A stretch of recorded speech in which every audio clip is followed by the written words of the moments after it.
Չիբուրաշկի նրեջ ամբողջ 30 րոպեանոց նրա ելույթի գնահատականը պատմական իմ կողմից Չիբուրաշկի նրեջ կատարյալ խաբեություն եւ ավազակություն երկիրը եւ տնտեսական քաղաքականությունը, որը ժառանգել էր առաջին լիբերալ սերունդից, հրաշական серундից, обе по экономическому мышлению одной берлоги, одного гнезда, если ինչպես ասել եմ, այնպես որ մեղքը բարդել այս իշխանության վրա, երբ որ այդ հանցագործ տնտեսական քաղաքականության պետական մեքենան ձևավորել հենց ինքը, եւ ինքն է այդ հանցագործ արտադրական հարաբերությունը ձևավորել, բարդել այսօրվա իշխանությունների վրա, համարում եմ քաղաքական առնվազն անառակաբարոտ։ Իսկ կարծիքով նա ցանկանում է վարչապետ դառնալ դրա համար է նման հատվածը։ Կարծում եմ, որ ամեն դեպքում նա պատրաստվում է քաղաքական ռևանշի եւ դա արդեն ակնառու է։ Օսկանյան Վարդանի եւ նրա ելույթները ցույց են տալիս, որ նրանք լուրջ պատրաստվում են քաղաքական ռևանշի։ Այդ ռևանշը կարող է լինել կործանարար Հայաստանի համար, ինչ առումով, որովհետեւ եթե նրանք զակուլիսային, անդրկուլիսյան համաձայնության չեկան Սերժ Ազատիչի հետ վարչապետի հարցում, այսինքն խաղալու ռուսական Պուտին Մեդվեդև խաղը, ապա կարծում եմ նրանց հրապարակավ արդեն դուրս գալը իրար դեմ նշանակում է կանխամտածված քաղաքական առճակատման գնալ, որը կարող է լինել կործանարար, բայց հենց կարծում եմ այստեղ երրորդ ուժը կգա իշխանության։ Երրորդ ուժը, այսպես թե այնպես այսօրվա կեղծ ժողովրդավարի եւ այ բարեփոխիչների ժամանակները անցել են։ Հայաստանը սպասում է երրորդ ուժը կարող է լինել այն նախագահը, որը կարող է լինել նոր 21-րդ դարի արդյունավետ պետական մեքենայի ձևավորման գլխավոր ճարտարապետը եւ կոնստրուկտորը, նոր տնտեսական գաղափարախոսության վարդապետության գլխավոր վարդապետը եւ ինստիտուցիոնալ հայեցակարգային ճարտարապետը։ Ահա այստեղ կլինի այդ անհատը։ Խոսքը գնում է նոր անհատի մասին, որ պետք է գա պետական մեքենայի մոտ։ Ձեր կարծիքով պարոն Քոչարյանը հիշեց իր փայլուն քաղաքական։ Նախ ես շատ բնական եմ համարում, որ եւ միշտ եմ դրա մասին իդեպ ասել, որ բոլոր նախագահները, որոնք այս պահին չեն գործում, նրանք չպետք է հեռանան քաղաքականությունից, որտեղ նրանց փորձը շատ կարևոր է, որպեսզի մենք կարողանանք ճիշտ նաեւ կանխատեսել տվյալ իրավիճակում ինչ քայլեր են անհրաժեշտ կատարել, որտեղ միշտ ստեղծվում են վիճակներ, որտեղ անհրաժեշտ են, ընդհանրապես բանավեճ, կոնստրուկտիվ, լուրջ, առարկայական բանավեճ։ Այդ առարկայական բանավեճը միշտ մեր հասարակության մեջ պակասել է եւ մեր ուղղակի ցանկությունն է, որ բոլոր այն կողմերը լինեն, դրանք քաղաքական գործիչներ, պաշտոնյաներ, անձիկ, ովքեր փորձ են ունեցել եւ այս ամեն ինչի մեջ ունեցել են իսկապես լուրջ, մի կարող ենք մի մասը ընդունենք տնած արածների, մի մասը ոչ, բայց առնվազն այդ մարդիկ են, որ կարող են բանավեճի առիթ տալ եւ բանավեճ առաջացնել։ Եվ որ այսօր իրավիճակը իսկապես շատ լուրջ է եւ մեր գնահատումներն էլ մենք տվել ենք, իսկապես Հայաստանը կանգնած է տնտեսական կառավարման ճգնաժամի առաջ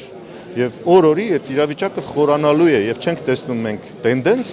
ուղղվելու, շտկվելու։ Դրա մասին միայն խոսում է կառավարությունը, դրա մասին միայն խոսում է մեծամասնությունը, բայց դա այդպես չի, կա նաեւ այլ տեսակետ, որը պետք է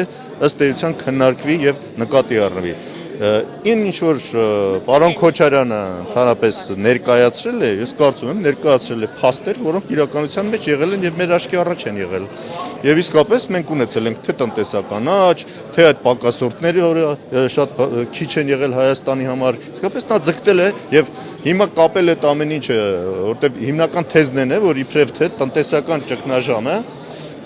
համաշխարհային տնտեսական ճգնաժամը, որ առաջացավ ամերիկյան այդ հիպոթեկային նաև խնդիրների հետ կապված, բերել դրանով բացատրել ամեն ինչ Հայաստանի հետ կապված։ Նախ այդ մարդիկ, ովքեր դրա մասին խոսում են, հիշեն, որ իրենք ընդհանրապես չէին խոսում ճգնաժամի մասին։ Իրենք ասում են, որ Հայաստանին ճգնաժամը շրջանցելու է,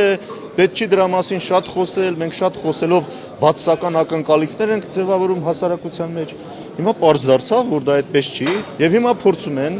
սխալ գնահատական տալ, սխալ ախտաճանաչում կատարել Հայաստանի բնորոշ ճգնաժամը որտեղ է։ Այսա է շատ կարևոր։ Նրա հնարավոր վերադարձին ինչպես է վերաբերվում։ Չէ, գիտեք, ես դրանք հայտ է։ ոչ, չեմ կարծում դա այդ հայտն է, հայտը այդպես չեն ներկայացնում, նախ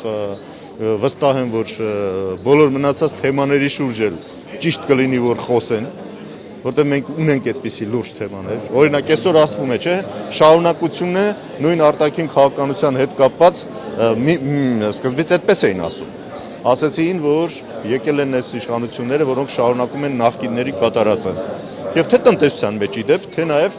խոսքեր գնում արտաքին քաղաքականության մեջ։ Հետո սկսեցին խոսել նրանց հետ, որ չէ, մենք սրբագրում ենք նրանց կատարածները մանավանդ արտաքին քաղաքականության մեջ։ Ինչն եք սրբագրում, եթե դուք շարունակում եք։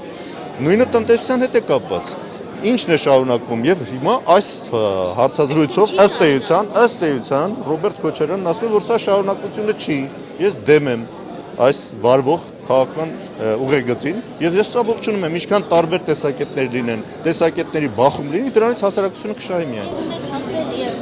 Պարոն Ռուստամյան, այսպիսի լուրեր են շրջանառվում, որ Վարդան Օսկանյան, Բարգավաճ Հայաստան, Դաշնակցություն, Ռոբերտ Քոչարյան, այսպիսի բլոկ է ստեղծել եւ հանրապետականի դեմ, այսինքն այս ուժը պատրաստվում է գալ եւ լիարժեք իշխանություն վերցնել։ Մենք միշտ բովանդակությունը թողած ձևերն ենք շատ կարևորում։ Նախ այդպիսի բլոկ չկա։ Սա հստակ պաշտոնապես կարող եմ ասել, մեր մասով այդպիսի բան գոյություն չունի։ Մենք ունենք մեր ծրագրերը, հիմա այս կոնֆերանսն էլ դրա նպատակն ունի, մենք ընկերվարական, ազգային, ժողովրդավարական, հեղափոխական կուսակցություն ենք 120 տարի։ Ուրեմն չեք անում, ասենք այս բան ավելի սերտ ընկերական կապերի մեջ։ Վարդան Օսկանյան, Ռոբերտ Քոչարյան։ Ընկերական կապերի մեջ ես շատերի հետ եմ։ Ասենք հանրապետական։ Ընկերական կապերի մեջ ես շատերի հետ եմ։ Ընկերվարությունը ընկերական կապերը չեն միայն, մարդկային անձնական հարաբերությունները, շփումները չպետք է մեկը մյուսի հետ խառնել։ Այստեղ խոսքը գնում է քաղաքական, գաղափարական լուրջ խնդիրների մասին։ Եվ դա մենք չենք պայմանավորում այս կամ այն անձի որոշումներով, թե ինքը կակտիվանա, կպասիվանա, լավ կլինի բոլորն ակտիվանան եւ մենք ողջունել ենք դա։ Ես ժամանակին անգամ ասել եմ առաջին նախագահի լռելն էլ էր սխալ 10 տարի, պետք էր խոսել։ Եվ պետք չի զարմանալ, որ ասենք չի սպասում օրինակի համար, սարտերը զարմացել են հանկարծ մեջտեղ հայտնվեց Ռոբերտ Քոչարյանը։ Իսկ ինչի պետք է մնար, մենք ինչ ուզում ենք այն տրամաբանությունը, որ 10 տարի լռի, նոր գա, ոչ, միանգամից էլ պետք է խոսեն այդ թեմաների շուրջ։ Եվ որտեվ եթե իրենք ցավում են այս վիճակի մասին, չեն կարող լռել։ Ինչ է նշանակում, տունը նստեն ցավան, հա։